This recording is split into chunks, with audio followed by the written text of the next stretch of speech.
Welcome to Dr. Balga's podcast for the Curious Doc. Today is January 24, 2026.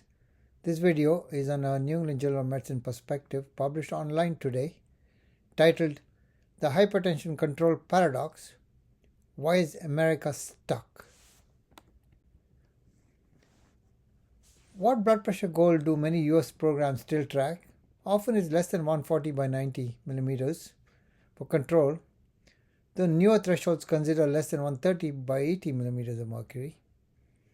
If we use the 130 by 80 millimeter of mercury threshold, how many US adults meet the target? About 1 in 5.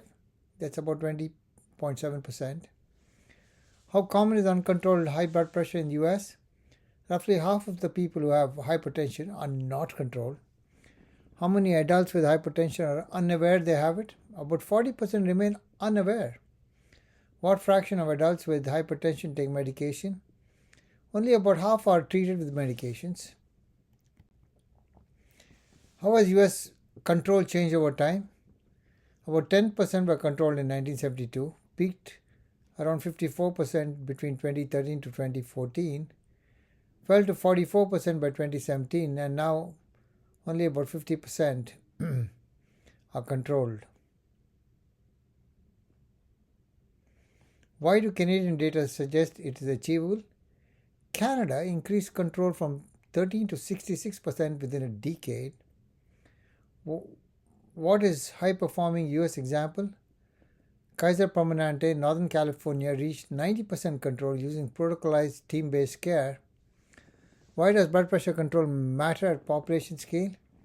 Each 10% improvement in control could save 14,000 lives per year.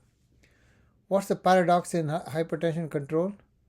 Blood pressure meds are effective, yet systems fail to deliver sustained control at scale. Why don't insurers invest more in prevention? Patients often switch plans before complications. Savings don't accrue within 12 to 24 months. What policy change could help payer incentives? Extend payer time horizons, example insurance policies to 3 to 5 years, so prevention savings count. Why don't quality metrics automatically fix the problem? Blood pressure control competes with many measures. Incentives may not reach frontline clinicians consistently. What's a suggested fix for quality improvement programs? Focus on fewer, higher impact measures and align thresholds across payers. Why should incentives be team-based? Sustained control relies on pharmacists, nurses, dietitians, psychologists, and digital coordinators, not physicians alone. What's wrong with the fee-for-service for hypertension? Fee-for-service pays for visits, not outcomes, so sustained blood pressure control isn't rewarded. Why is remote monitoring under-delivered? High attrition, 40 to 50%, low engagement, about 30% engagement, billing friction, example 16 days per month rules, that is, patients must transmit device data for at least 16 days within a 30-day period to qualify for reimbursement. How could AI improve remote patient monitoring? AI can automate enrollment, summarize readings, triage outreach, and reduce clinician inbox burden. Why do dashboards fail clinicians? Many rely on claims data and a lag of 6 to 12 weeks behind blood pressure measurements. What's missing from electronic health records? Home blood pressure readings and outside records are often absent or buried in flow sheets. Care delivery and inertia. Why is measurement quality a big deal? Poor technique, wrong cuff size, or unvalidated devices can misclassify control and trigger inertia. What fixes measurement quality? Training, certification, validated devices, and prompts for confirmatory readings when blood pressure is high. What is therapeutic inertia in hypertension?